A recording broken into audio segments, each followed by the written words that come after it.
So can I explain my special surround recording and mixing techniques? Yeah, I can. It's called full out everywhere all the time.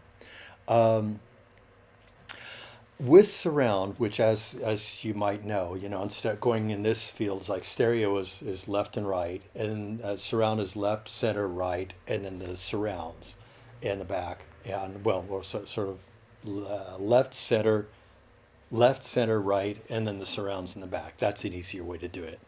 And and most people deal with surround very timidly. It's left, right, maybe a little center, maybe a little reverb in the back. No, no, no, no. There are not that many of us in the world who just go nuts and use all of it very strongly.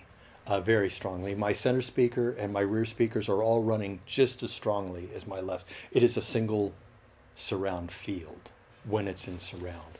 I would never consider mixing left, right. I would never, what I consider timidly. And I consider most surround mixes, as in 85% of surround mixes, I would call them timidly made. And I find that silly. And for me, it's not just and so for me, I use like I said, the left, right, and there's left, right, and there are things coming out of the rears that are completely discrete. However, it's really fun to work with reverbs, to work with delays, to work with all that.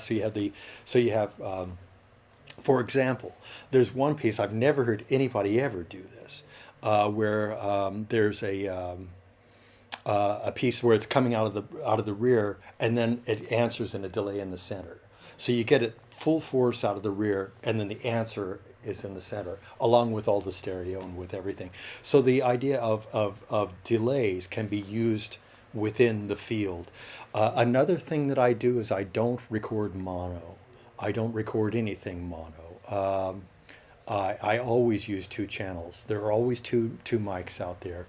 If I'm recording a flute, a guitar, if I'm recording a synth, if I'm recording, it's always done stereo, and that gives a sense of space.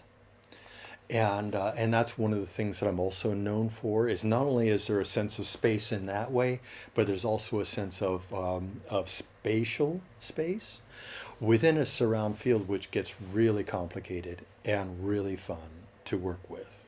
So I'll end up with like 40 stereo tracks, that you're working with and stuff. And that's, so it's a very unique process. And so, why was I Grammy nominated in for surround projects? Because nobody else mixes the way I do, or produces or whatever. Yeah.